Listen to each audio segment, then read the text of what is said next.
పొద్దుమునిగే జాము కల్లా కైలాస కోటలకు వచ్చి ఆ ముగ్గురిని అన్నదమ్ములు మాత్రం ఒరే పాపిష్టులారా, మాకు సరిబాగా మంచకుండా మీ తండ్రి అయిన నారాయణరావు మమ్మల్ని అక్కడికి 3 షికారు కుక్కలు మాకు జ్యేష్ఠభాగంగా ఇచ్చినారు, 6 అమరం ఇచ్చినారు, 7 జాగతీకి ఎక్కువ ఇచ్చారు జ్యేష్ఠభాగం అని.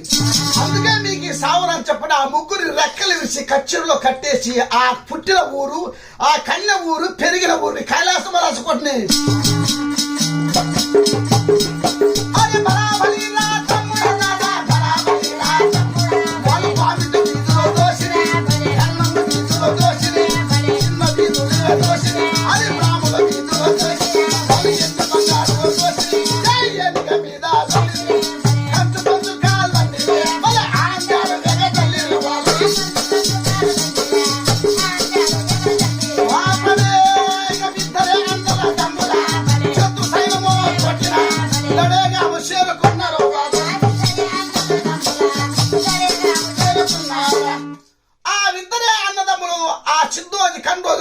బ్రాహ్మణ వీధులు, బట్లు వీధులు, బ్రాహ్మణులు, వకీళ్ళు, పాలగాని వీధులను దోసి ఎండి బంగారు తీసి వెనక మీద వేసి కంచు పెంచు కాలదని ఆందాలు వెగదల్లి ఊరును పాడు దోసి ఆ ముగ్గురు కట్టేసి మాత్రం రెక్కలేసి కట్టేసి పోయి దోసుకొని పోయి వాళ్ళ ఊరు చేరినారండి సిద్ధోది కందులో.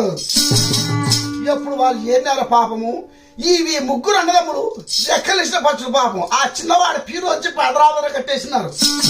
అతను వినిపించుకొని అన్నగారు వినిపించి చెప్తే నా మాట ఇంటివే పెద్దన్న దాయిలోని నమ్మకూడదు పక్కలో కొయ్యా తల కింద పాము రట్టి ఇంటివారు నా మాటలకల్లా. అప్పుడు దోషణ ఊర్లో పుట్టిన ఊర్లో ఉండలేక ఆ సోంబోది రాజు ఆ బాలింతను కట్టుకొని డప్పువాడు కొమ్మువాడు తోలుకొని ఈ ముగ్గురు అన్నదమ్ములు